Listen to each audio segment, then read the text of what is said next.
Welcome back, everyone. We're continuing our discussion during the break here, and we'll continue it with you right now of invasive species in Utah and what can be done about it. You know, we have a representative of the federal government in the past. Pat Shea, who was BLM director, representative of the state, Department of Agriculture and Food, representative of Utah County, the county issue.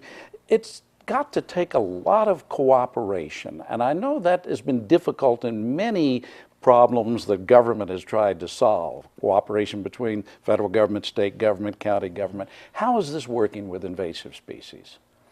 I think from my perspective, having federal experience with state bases, it's improved significantly on invasives because everybody does see it as a silent fire that's a real threat to our well-being.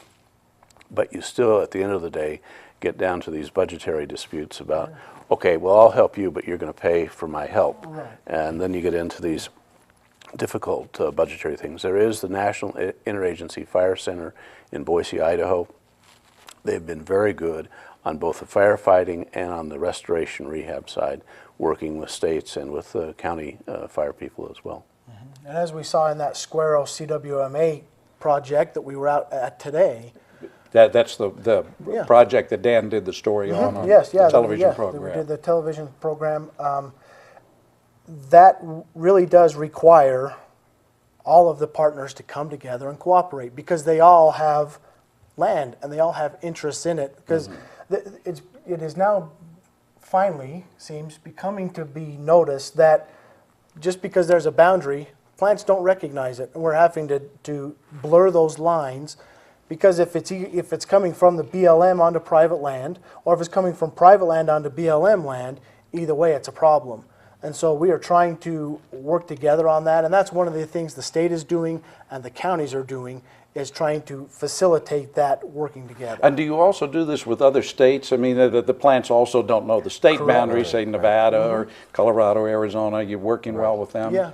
Especially with Idaho, there's CWMA called UNI, Utah and Idaho, and that's Box Elder, Cache, and then 3 counties in southern Idaho. CWUMA. CWMA is a cooperative weed management area, which is different from the CWMU, which which Wildlife Resources has. Yes, they work across borders together.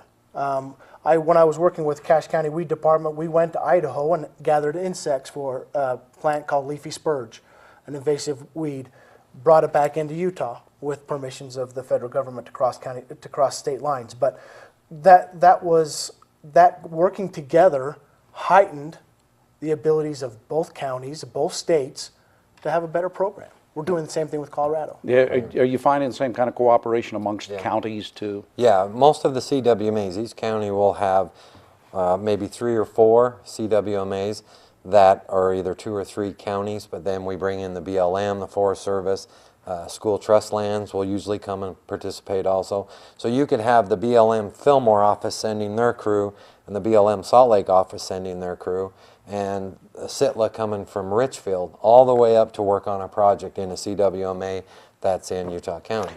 Terry, a great example of cooperation, and Utah really is at the head of examples, is the Deseret Livestock Ranch up in Rich County.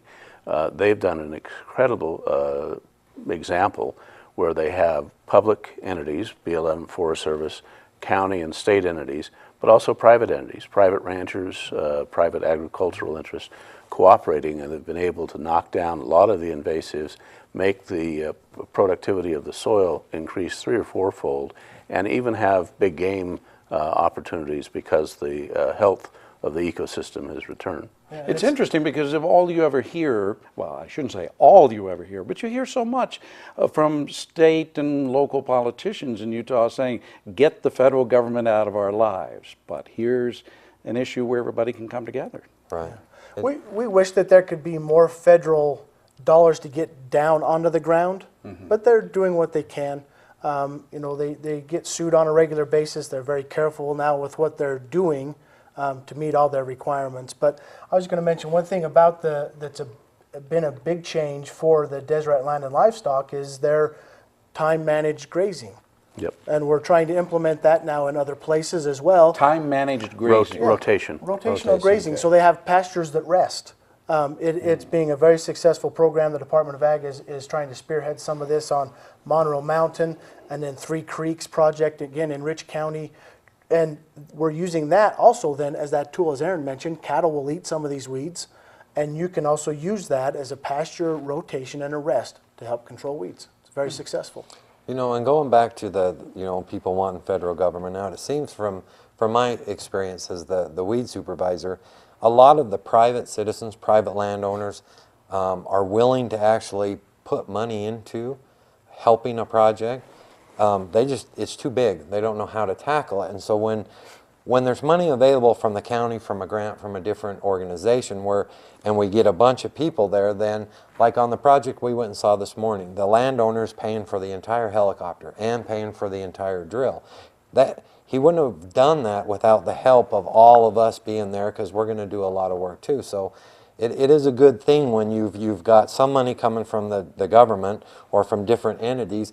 It gives an incentive to the landowners to do some of the work themselves also, where in another situation they wouldn't be able to do it. See, Terry, I think a historian in the latter half of the 21st century is going to look back at the time we're in now and see an irony. And the irony is we have this incredible ability to communicate, whether it's by Twitter or texting or whatever, and yet until people can see that their money, either paid as taxes or as donations, is going to specific projects that they believe are necessary for their community, they're going to continue to resist. And the politician that we need, in my judgment, in the future, is somebody who is fiscally responsible, but who can make those connections in a narrative that people understand at the local level, county level, state level, and indeed the federal level. And right now, everybody wins because they divide and make one group fear another group, rather than seeing that there's a common integrated interest. Yeah. Results. Right. People want results. And we should point out, too, that this $1 million that's coming from the state is actually the result of that agricultural report that we did a program on the county seat a few months ago on. Isn't that Right, true? the Ag Sustainability Task Force? Yes. Yes, that group met on a regular basis, and weeds were identified as one of the largest concerns for agriculture. And so we have range weeds, we have agricultural weeds, we are also now getting weeds in water. So we have one called Eurasian water milfoil that we're finding in Fish Lake, we're finding it in Strawberry Reservoir, and that just clogs up the whole system as well. So we have quagga mussel we're worried about, we also have to worry about milfoil. So the problems keep coming. We've got about a minute left. We talked about volunteers, anything. Where can people go on all three levels to find more information? The University of Utah College of Science has a webpage, Utah State, BYU. The universities really are an integral part of solving this problem at a community level. Robert? And they do the research. So we have our website at ag.utah.gov. We have a noxious weed webpage, talks about the noxious weed law, those kind of things. Very good resource. Now, you're specific to Utah County. Yeah, Utah County has the specific weed page off of the utahcounty.gov, but I usually direct people to the Department of Agriculture. The state webpage. Yep, state webpage. Well, and the National Department of Agriculture has a really good index of all the flora, so you can actually identify a particular plant, tree, or shrub.